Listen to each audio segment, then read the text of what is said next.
Hey guys, welcome back to another episode of Friday Night Magic. We're going to be bringing you another deck tech today. It's been a little heavy on deck tech, so I wanted to get some gameplay up. But this deck tech is kind of time sensitive because of the time of the year it is. This is the last episode of Friday Night Magic before Halloween. So I wanted to bring you a spooky deck tech, a theme deck tech.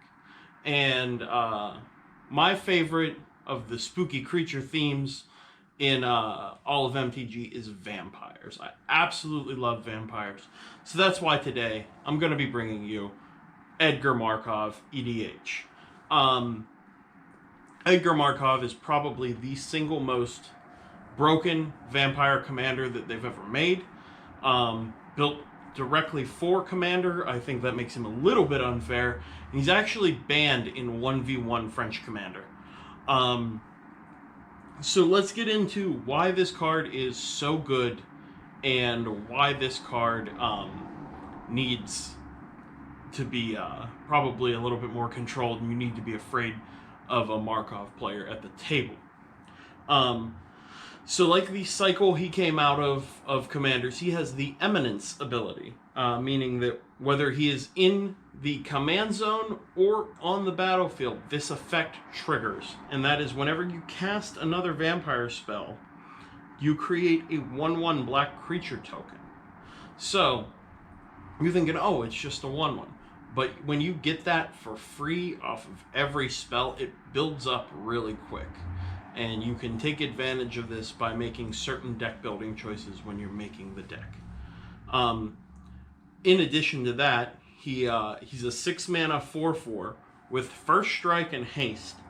And whenever he attacks, you put a +1/+1 counter on each vampire you control. So let alone if he's in an empty board by himself, he's swinging in for 5 because he gives himself the +1/+1 counter. So 6 mana for a 5/5 First Strike Haste is already pretty good, not to mention that you're going to be built around vampires, so he's going to be giving that +1/+1 counter to other creatures. And then it keeps snowballing, like your army just keeps getting bigger. You're going to notice that's a theme throughout the deck. So we're going to start off with the creatures today. And I split the creatures up into 2 sections we're going to go over. One is Lords and Pseudo-Lords, and the other is Utility Vampires. So to start off our Lords and Pseudo-Lords, we have Legion Lieutenant, white and a black for a 2/2. Other vampires you control get +1/+1. Nice, clean, cheap Lord. Really, really good card. The next one, as we're doing these in ascending mana cost order, is going to be Stromkirk Condemned. It's double black for a 2/2. You can discard a card. Vampires you control get +1/+1 till end of turn. You can only activate this ability once each turn. This one I use intermittently. If I am ahead on card advantage in my hand and I have excess lands, I'll go ahead and use that. Other than that, it can create board states where you're able to discard a card and get that little bonus to get in and finish someone off. Our next Lord, again, Pseudo-Lord as well, is Metallic Mimic. It's a 2-mana 2/1 artifact creature shapeshifter. When he enters the battlefield, you choose a creature type. Obviously, you're picking vampire. Metallic Mimic is the chosen type in addition to its other types. So he becomes a vampire shapeshifter. And then each other creature you control of the chosen type enters the battlefield with an additional +1/+1 counter on it. So every vampire that you subsequently play enters with a +1/+1 counter, including the Edgar Markov tokens. So that's something that's really, really good to take advantage of. Next one we're running is Rockish Air. Check out the art. It's a little BDSM here. It's 2 and a red for a 2/2. Whenever a vampire you control deals combat damage to a player, you put a +1/+1 counter on it. This card got out of hand. Was almost the reason I was able to kill Pleasant Kenobi at Magic Fest Las Vegas. However, one of his patrons swooped in with the assist and tapped me out with a cryptic off the top of his deck when I went to swing at PK, and then after that, Pleasant Kenobi ended up winning the entire game by comboing off and killing everyone. And the threat assessment at that table was very wrong, and I'm a little salty about that still, but it was a good game. I wasn't expecting a Cryptic Command off the top of the deck to stop me from winning, and Rockish Air was the card that was getting all my vampires to a size where people couldn't handle them. So, great card. Love the card. Next Lord we have is Captivating Vampire. This one is 1 black for a 2/2. Other vampire creatures you control get +1/+1. And you can tap 5 untapped vampires you control. Gain control of target creature, and it becomes a vampire in addition to its other types. So you permanently gain control of that creature. That's really, really good. And with the Markov tokens, having 5 vampires is really easy to do. You can just tap all your tokens and be like, okay, give me your big threat. It's now a vampire. Cool. It gets +1/+1 on my side of the board. Great card. Great card. The next one is the any tribe that is in White's tribal staple, and that is Mirror Entity. 2 and a white for a 1/1 changeling shapeshifter. So you can pay X, and until end of turn, creatures you control have base power and toughness XX and gain all creature types. So basically, he counts as a vampire because he is all creature types at all times. And then more importantly, he turns all your creatures into XX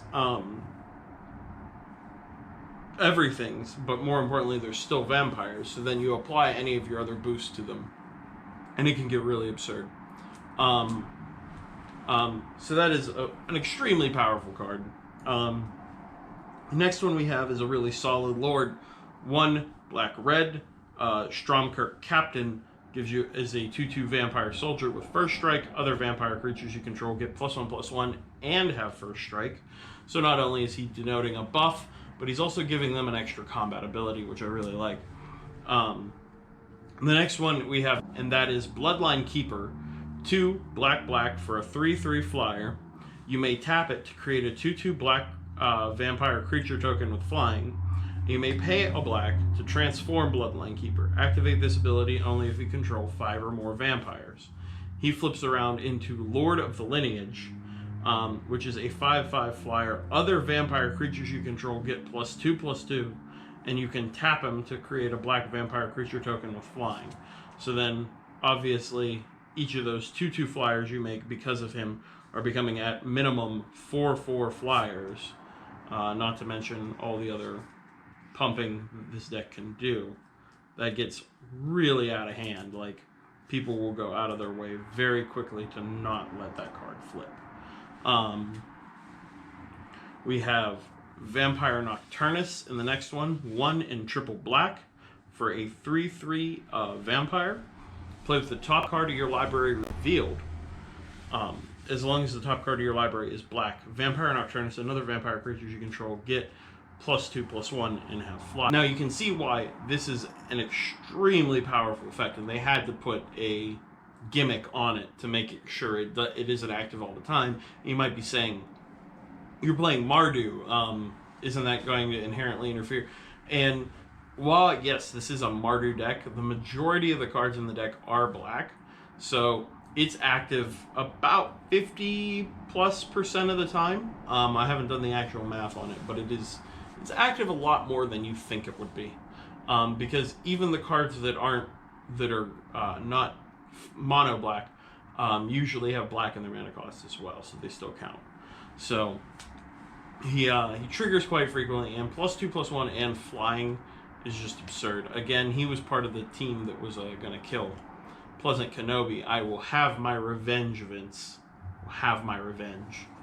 The next Lord is Mephidros Vampire. 6 mana for a 3/4 flyer.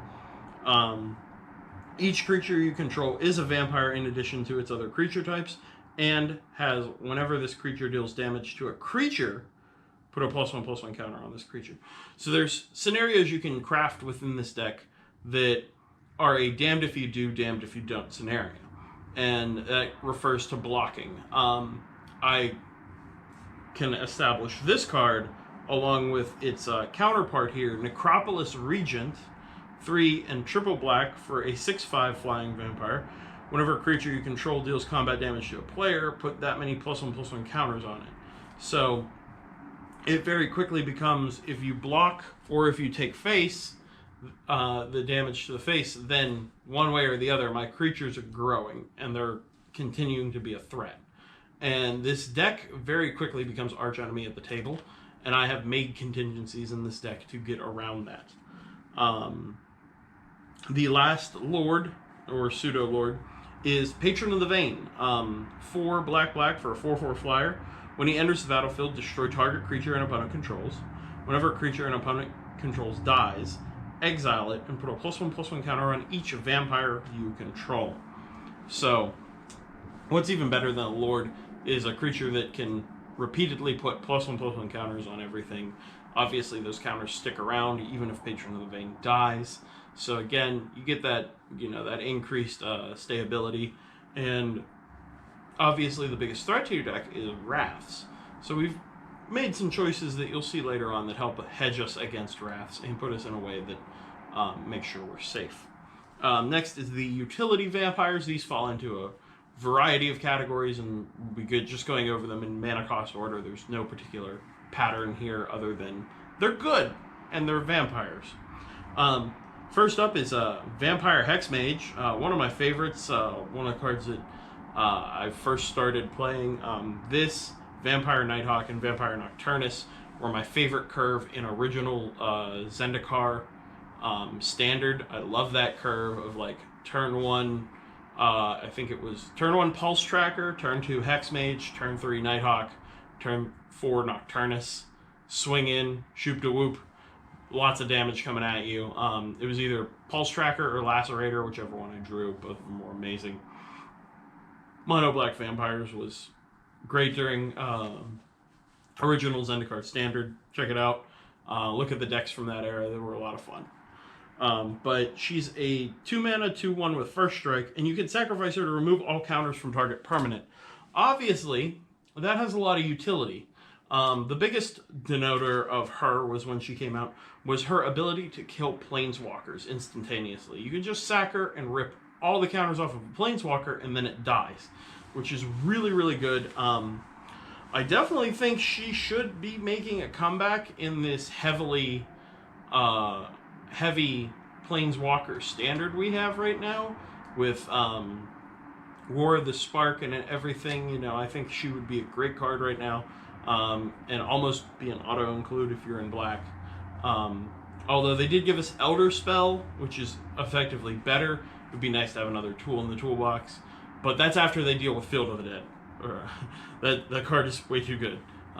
We need a Strip Mine effect in Standard right now. Like right now. So the next utility that we're going to look at is Mavin Fane Dusk Apostle. This is 2 and a white for a 2/2 legendary creature vampire cleric. Whenever one or more non-token vampires you control attack, create a 1/1 white vampire creature token with lifelink. So again, we're generating more tokens and we're building up that the board presence that we have. But these ones come with the added benefit of lifelink, and as you know, vampires love absorbing and draining life from other people, so I feel that is a very, very good place to be. Next we have Yahenni Undying Partisan, 2 and a black for a 2/2 legendary creature Aetherborn vampire. He has haste. Whenever a creature an opponent controls dies, you put a +1/+1 counter on Yahenni, and you may sack another creature. Yahenni gains indestructible until end of turn. So really, really good card. I like that it can come in and use the tokens that you're inherently producing to keep itself alive and manifest into a bigger threat. Also, as you kill your opponent's stuff, it just gets bigger. So really good card. Next we have some search utility, and that is Forerunner of the Legion. 2 and a white for a 2/2 Vampire Knight. Whenever it enters the battlefield, you may search your library for a vampire card, reveal it, and then shuffle your library, put that card on top. Whenever another vampire enters the battlefield under your control, target creature gets +1/+1 until end of turn. So he not only can search up any vampire you need to answer any scenario, or get you ahead and however you need to get ahead. But he also is going to pump your team as more vampires ETB.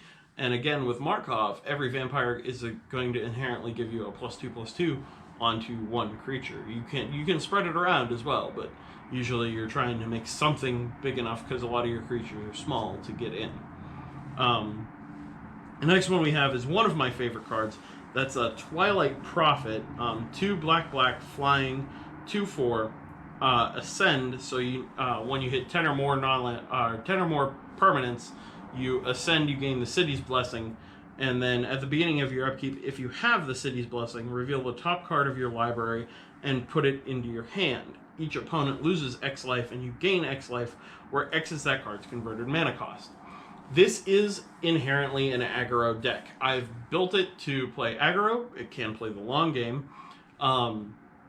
But if we don't kill our opponents quickly, we need to be able to grind. And this is one of the cards that helps us grind, because it's continuing the theme of draining our opponent's life down, but also netting us card advantage, which is something we will burn through quickly. The next one is Sanctum Seeker. 2 black for a 3/4 vampire knight. Whenever a vampire you control attacks, each opponent loses 1 life and you gain 1 life. This card is absurd in this deck. Literally just hell ridering out your opponents. You can swing at the guy who has the most life and still be draining out the people with low life, possibly even killing them depending on how big your swing is and where their life totals are. And then, of course, you're just reinforcing your own life so you're not dying on crackbacks, which is always great. The next one we have is one of my favorites, and that is Kalidas, Trader of Get. 2 black for a 3/4 lifelink. If a non-token creature your opponent controls would die, instead exile that card and put a 2/2 black zombie creature token onto the battlefield. You can pay 2 and a black, sacrifice another vampire or zombie, and put 2 +1/+1 counters on Kalidas, Trader of Get. Again, another way to not only hedge yourself against graveyard strategies, but also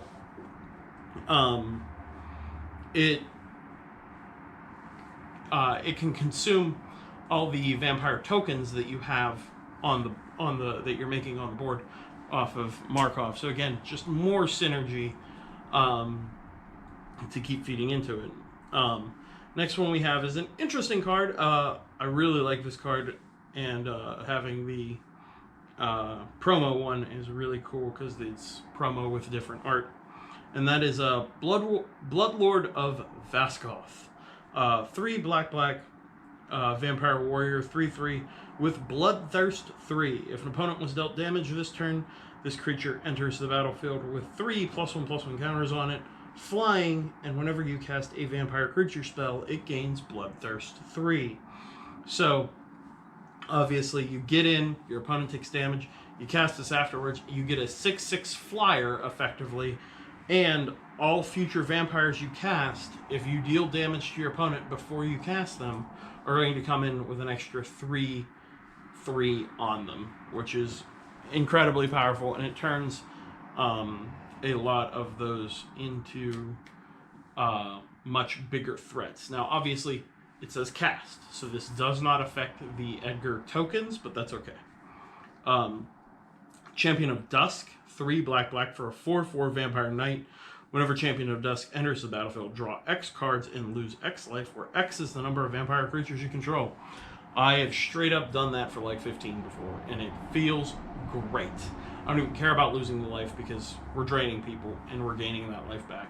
So getting that much card advantage always feels amazing. Next we have Anawan the Ruin Sage, a card that pulls a lot of hate.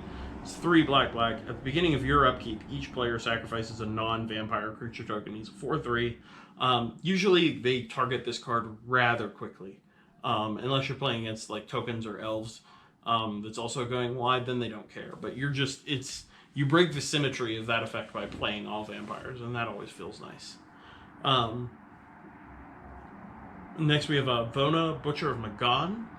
3 white 4/4 Vigilance lifelink. Tap, pay 7 life, destroy target non-land permanent.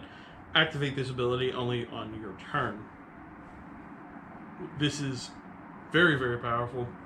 First of all, you can get in combat, gain some of the life back. If you have some of your boosts going on, you might be gaining all of the life from that you need to pay for the ability. And then you're just nuking permanents. This kills planeswalkers, this kills artifacts, this kills anything. So, very powerful card, and its speed restriction is probably necessary. Down to 2 creatures left. The next one is Malakir Bloodwitch. 5 mana, 4/4, flying, protection from white. When the Bloodwitch enters the battlefield, each opponent loses life equal to the number of vampires you control. You gain life equal to life lost this way. So not only is this, again, a symmetrical drain of my opponents, but also this card has much nostalgia for me. You'll remember the curve I mentioned earlier. What I forgot was after Vampire Nocturnus, my goal was turn 5 Malakir Bloodwitch. And if I still had my board, that was 5 points that was draining for my opponent and 5-point gain for me, which was a big swing, especially in that format. The last one is the one you should probably see coming. Again, from Zendikar, we have Butcher of Malakir, and that is 5 black, flying. Whenever Butcher of Malakir or another creature you control is put into the graveyard from the battlefield, each opponent sacrifices a creature, and he is a 5/4. So a 5/4 flyer that has a Grave Pact stapled to it is amazing. Obviously, you know how that works out with all the token synergies, and I'm sacking those tokens to do things. That means my opponents aren't going to have a board, and I can freely swing into it. So that wraps up the creatures. Next thing we have is 1 Planeswalker, but he's the best possible Planeswalker for this deck, and that's Sorin, Imperious Bloodlord. 2 and a black for a 4 loyalty Planeswalker Sorin. He has 2+1s and a -3. His first +1 is target creature you control gains Death Touch and Lifelink until end of turn, and if it's a vampire, put a +1/+1 counter on it. So you can turn one of your bigger vampires into an even bigger threat that's going to gain you back a gob of life. His other +1 is you may sacrifice a vampire. When you do, Sorin Imperious Bloodlord deals 3 damage to any target, and you gain 3 life. So you get a little Lightning Helix effect. Shoot down a small utility creature and gain yourself some life back. The final one is the thing that makes him insanely busted, because you can do this the minute he comes into play, and that is his -3 is you may put a vampire creature from your hand onto the battlefield. So obviously you're not casting this creature, you're just putting it into play. So you don't get the Edgar trigger and make the token, but you don't care, because if I'm playing this on turn 3 and then immediately using his minus to play Butcher of Malakir or Mephedros Vampire or one of the bigger late game vampire threats, you're way ahead. Way ahead. Can be insanely powerful. Love the card, and also I love Sorin, plus the synergy of this being Edgar Markov and Sorin Markov together in the same deck, a father-son synergy. I really like that. Next, we're going to get into artifacts. We're going to start with Mana Rocks, and the first one is the obvious Soul Ring. Gotta play Soul Ring. Staple of the format. We play 2 Signets, and you might be wondering why 2 and not 3 in a tricolor deck. We have Rakdos Signet and Orzhov Signet. I did have Boros Signet in here, but I only have like maybe 2 cards that are red-white overall in the whole deck. So I cut it because it wasn't necessary. If anything, I'm going to need the black accented Signets, so I didn't need to keep it around, and instead I could play something else. And then the final one is Commander Sphere. Adds any color of mana, and when my mana's all fixed and I don't need it anymore, I can draw a card, which is something this deck always needs, is more card draw. We actually play a couple pieces of equipment that serve different purposes. We will start with probably the weakest one, but when it goes off, it gets really out of hand. That's Blade of the Bloodchief. 1 mana to cast, 1 mana to equip, so that's why I keep it around, is because it's very cheap. Whenever a creature dies, put a +1/+1 counter on an equipped creature. If that equipped creature was a vampire, you get 2 +1/+1 counters instead. So, can grow your threats into bigger threats. And I keep it around for nostalgia purposes. If something comes along I like more, I might swap it out. But it just feels like one of those cards that I'm going to be in a position where I'm going to regret not having it. So, next we have Stoneforge Masterwork from the Return to Zendikar. And that is 1 mana to cast, 2 mana to equip. Equipped creature gets +1/+1 for each other creature you control that shares a creature type with it. Meant as a way to bolster allies or Eldrazi, it ends up being much, much cooler in my opinion when you're using it to just make a vampire knight really, really buff. So the final one is the one you should see coming, and that is I make 1/1 tokens. So what do we want to do with those 1/1 tokens? We want to skull clamp them and turn them into cards when they're not, being useful in any other way, especially if that's triggering some of our dying synergies. You'll notice I'm not playing a full-blown Aristocrats build where I'm playing, Blood Artist and Zulaport Cutthroat and all of the Aristocrat things. I do love Aristocrats, but I just find it to not work in this particular build as well. So Skull Clamp, drawing us cards, killing our 1/1s is real nice. Next we have a couple artifacts that pump up the jams. They boost our creatures significantly. First one being Door of Destinies. 4 mana artifact. When it enters, choose a creature type, vampire. Whenever you cast a spell of the chosen type, put a charge counter on Door of Destinies. Creatures you control of the chosen type get +1/+1 for each charge counter on Door of Destinies. Again, you can see how that gets out of hand. Next we have the symmetrical one, but if our opponents aren't on tribal things, it's not very symmetrical, and that's Coat of Arms. 5 mana. Each creature gets +1/+1 for each other creature that share on the battlefield that shares at least one creature type with it. Obviously, that pumps up all of my vampires by all of the vampires on the field, but those vampires, if my opponent is also having vampires, they're getting pumped up as well. However, they're, lingering things like I play knights, and one of mine is a cleric, so depending on the other tribes my opponents are in, there could be incidental value for them, but generally the overwhelming value that I get is much, much more worth it. The final one is not only pumping us up and giving us keywords, it also puts our tokens to use and protects us from wraths, and that is Eldrazi Monument. 5 mana artifact. Creatures you control get +1/+1 and have flying and indestructible. So one of the biggest problems this deck runs into is wrath effects. Wraths, we build this big board of creatures, we're swinging in, and then they wrath us and we're just dead. I was like, okay, seems good. And because we're generating all these extra tokens, we can afford to pay the cost of, at the beginning of your upkeep, sacrifice a creature if you can't sacrifice Eldrazi Monument. So we can afford to, feed the monument and keep it around. The final one we have is the bridging piece to our enchantments. I've used this bit before, but it's Whip of Erebos. Creatures you control have lifelink. Obviously, you want that in a vampire deck, especially one that keeps stacking on lords and pump abilities to get your army to an insane level of power. And then, of course, being able to whip back any creature from your graveyard for a turn and get it to do funky things is always great. Obviously, because that's a legendary enchantment artifact, we now are going into enchantments. We have a couple different enchantments here. The first 3 deal with tokens. And the first one of those is Legion's Landing. When it enters, you make the 1/1 white vampire creature token with lifelink. When you attack with 3 or more creatures, transform Legion's Landing, and it flips into a Danto the First Fort, which has pay 2 and a white, tap it, and make a 1/1 white creature token. Just incidental value to help us keep bolstering our forces and playing into our lords. The next one is Anointed Procession, which is absolutely insane.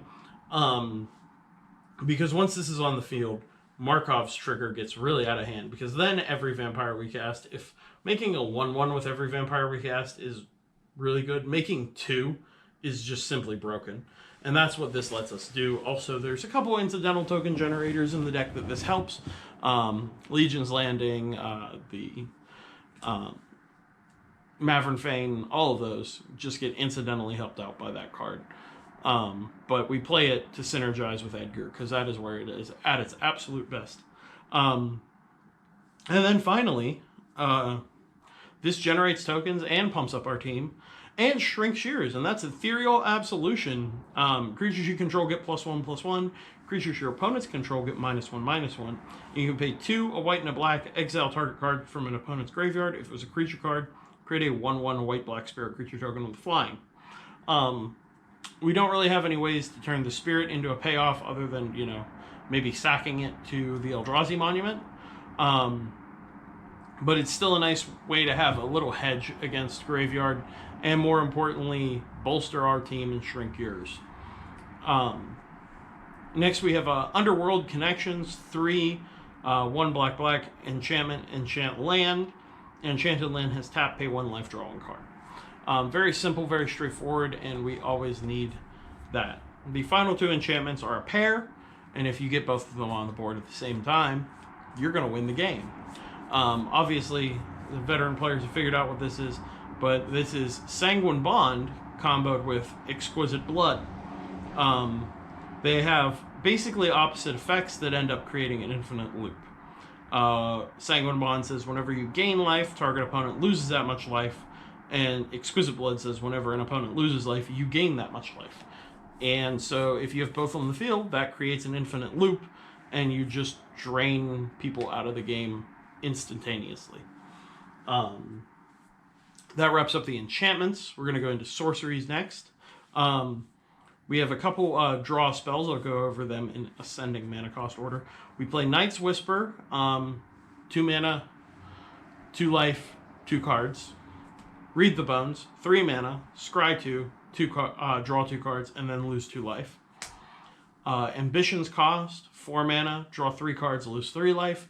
Obviously, we're gaining life. We want to weaponize that life to either get advantage or get ahead in some way or another, so that's a great way to do it. Next one we're going to hit is another way to turn all the excess tokens we're making into a valuable resource, and that is Diabolic Intent. It is literally a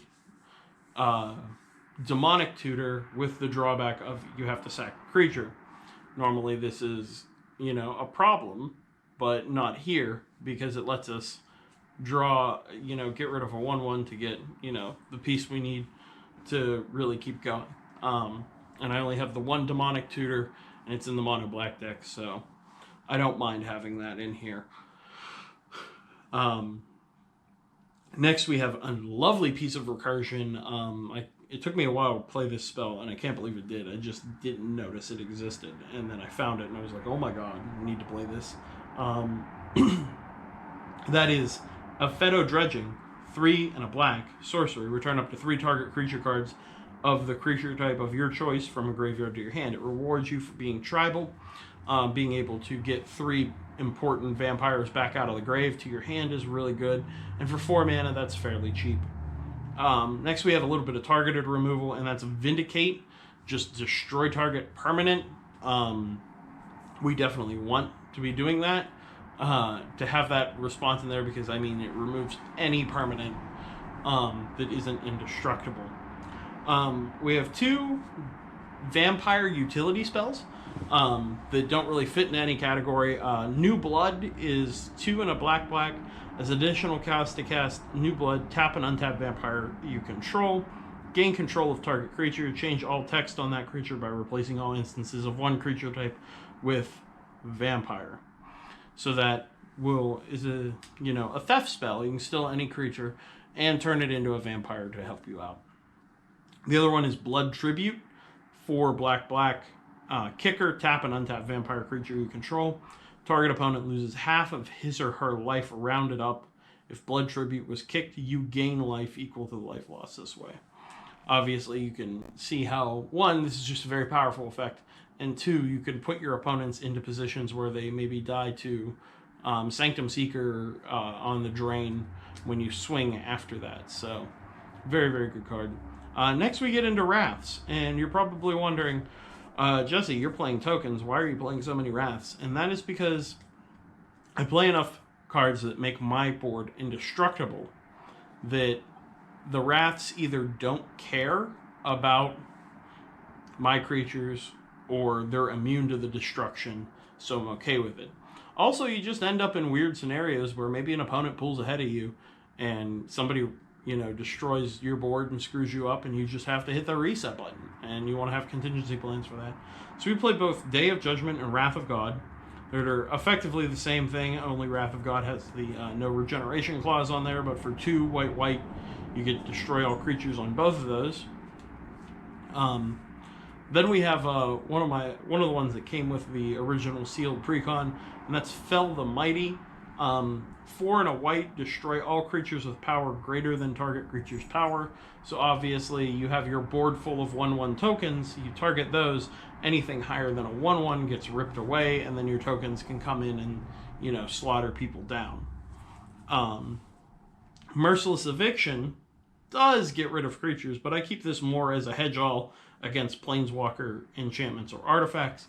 In a pinch, sure, we will exile creatures if need be, but I keep that around more to be a wrath against everything else, every other permanent type.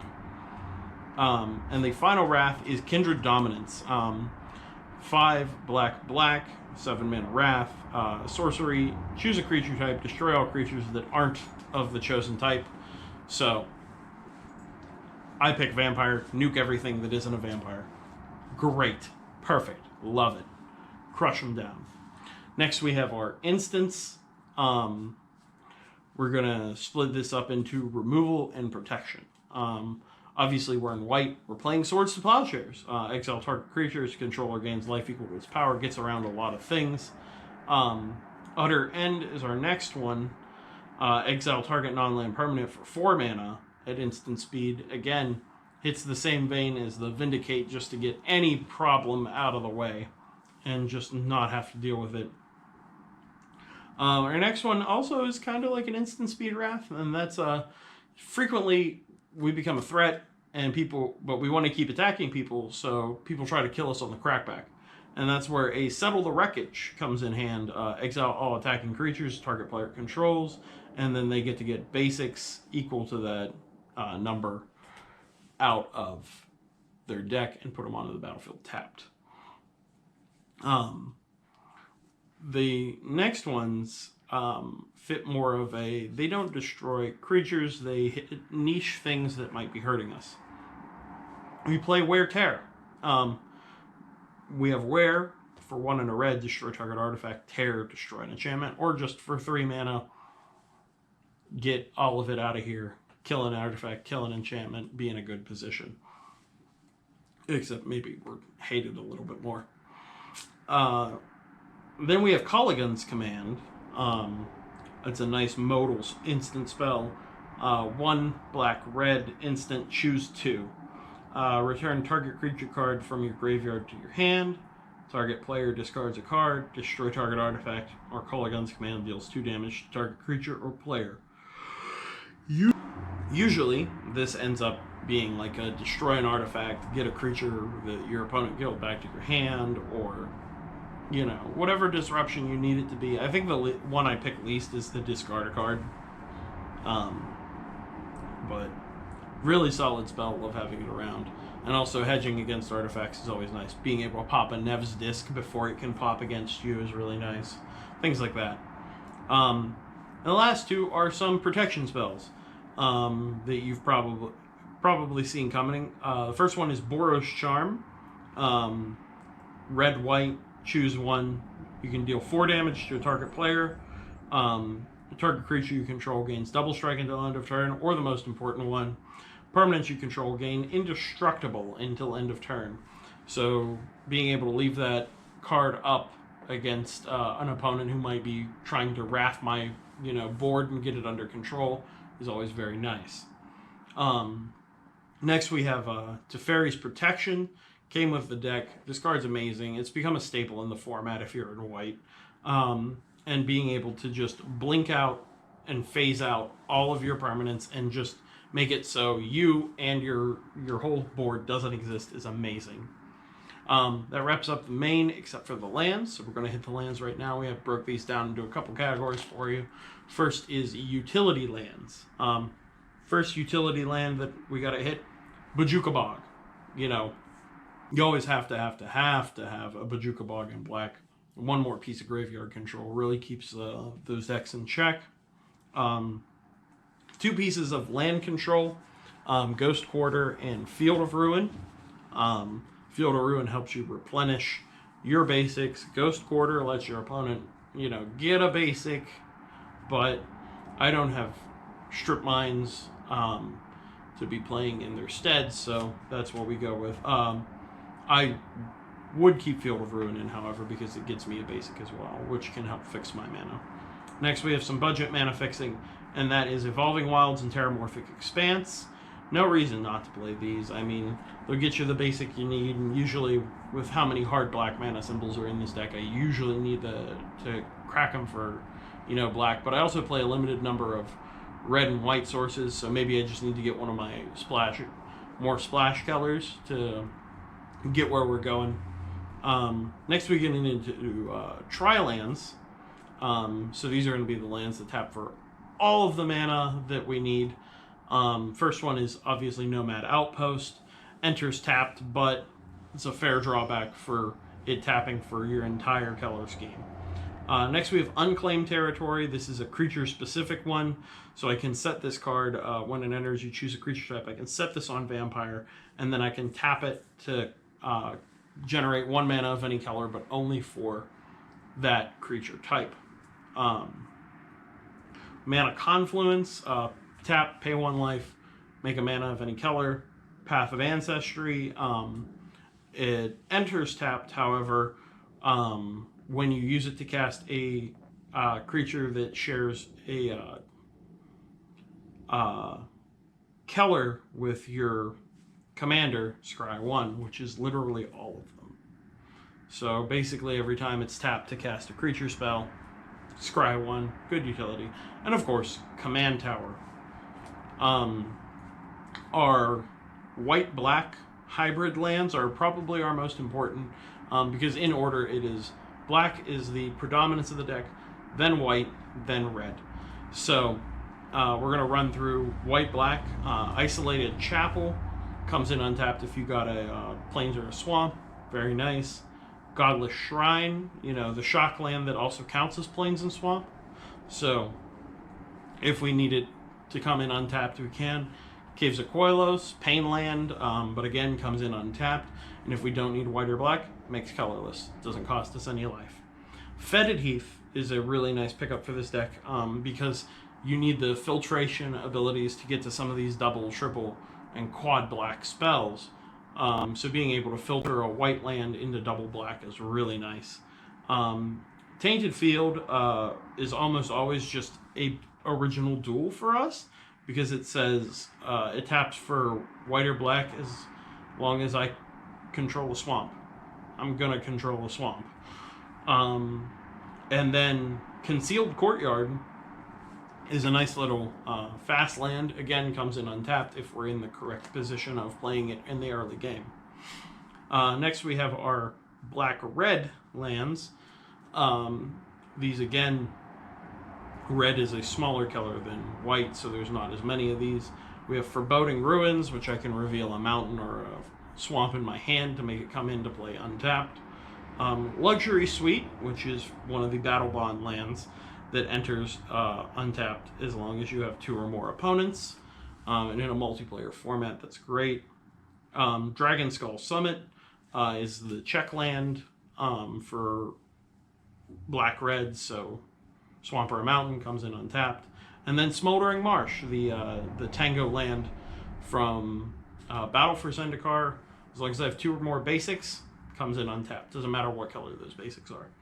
And then we have our 2 red-white dual lands, Clifftop Retreat as our check land, and Battlefield Forge as our pain land. Both of those are just nice little, comes into play untapped most of the time for the check land, and always untapped for the Battlefield Forge in case we need that access to red or white. And then we have our basics. We play 8 swamps, 4 plains, and 2 mountains. And that rounds up a deck. Obviously, you can see this is a very synergistic, very aggressive deck. We're trying to take care of, multiple threats at the same time, but still have pieces in here that allow us to go into the late game, because we inevitably will. We might kill, 1 or 2 players in a 4 or 5 man pod, and then be in an awkward position where people are trying to gun for us much quicker, and that's where some of our long game cards come into play. Anyway, that's the deck tech. I want to wish you all a very happy Halloween as we enjoy this spooky time of year and start to go into the later holiday seasons after that. Goth kids, hold the line, keep Christmas from advancing further into the year. But thank you guys for watching, and if this is your first time on the channel, do 2 different shows weekly on here. We have the Comics the Gathering show, which is where we get comedians from the Las Vegas area, and comedians, magicians, and all sorts of fun and interesting people. And we sit down and we have discussions, or we play Magic together, or do all sorts of things. It's a blossoming show. We're doing fun stuff over there. And then, of course, the show you're watching right now, Friday Night Magic, uploads obviously every Friday, and is a variety Magic content. Lately, it's just been deck techs, but I'm working on trying to get some gameplay up for you, namely on Arena. So I can't wait to get all that working for you. Thank you guys for watching. Don't forget to subscribe, ring the bell, like the video, all that stuff. And comment down below, you have any ideas for the deck, any changes you would make? Do you play Edgar Markov? What's your favorite spooky deck? So give those things a look over, and yeah, thank you guys for watching.